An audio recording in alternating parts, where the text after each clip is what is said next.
It's not how you play the game, it's how you win or lose when it comes to the college football playoffs. And the Texas Longhorns, they had their problems here in Atlanta, but they got it done when it needed to get done. 39-31 win over Arizona State in double overtime, all thanks to quarterback Quinn Ewers, who delivered the biggest clutch throws of his college career.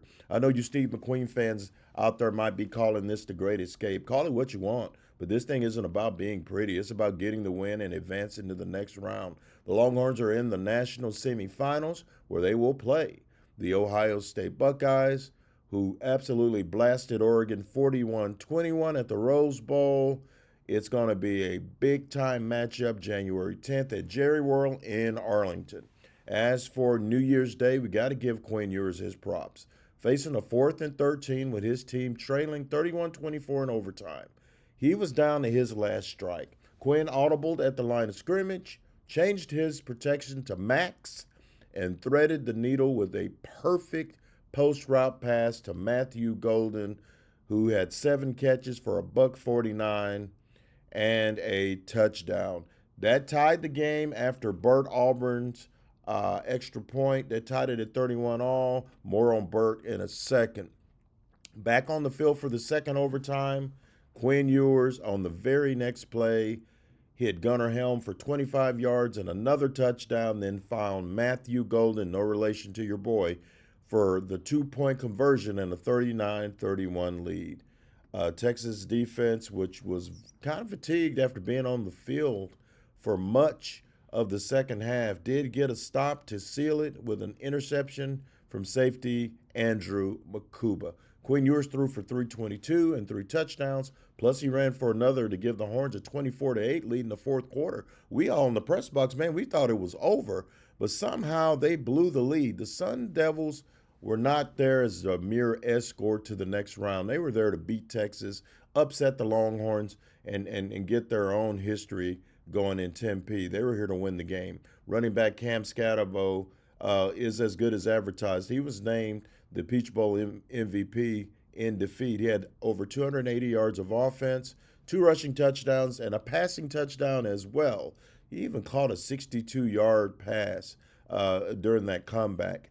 I think the Longhorns were kind of tired on the defensive side of the ball because the offense just didn't get it done in the middle 2 quarters. They were just not up to snuff.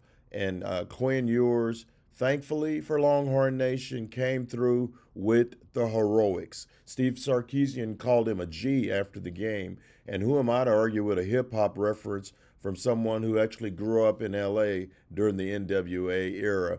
The Horns improved to 13-2 and are 2 wins from winning a national championship, but they will have to get through a tough Ohio State team, which rattled Oregon's Dylan Gabriel, the Heisman Trophy third-place finisher, sacked him 8 times at the Rose Bowl. Add to that, Texas has a Burt Auburn problem. He missed 2 more field goals.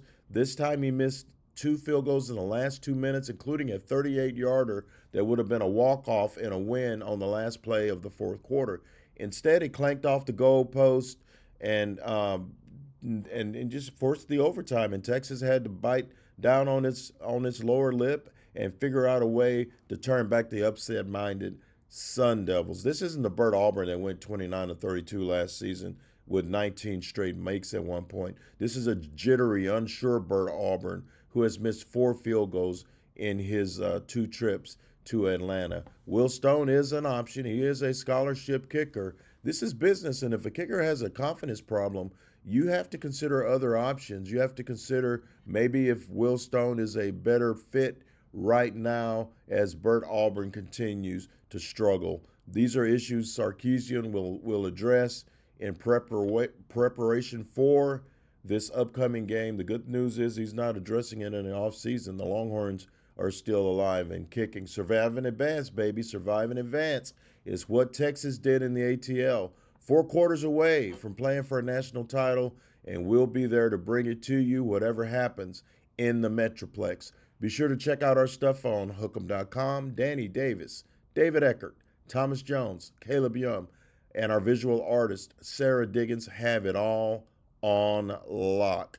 We will be here during the week to preview Ohio State, Texas. It's going to be a barn burner. These two teams have combined for 3 national championships dating back to 2002.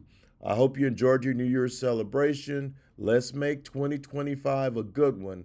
That'll do it for now. Texas advances. We'll see you next time.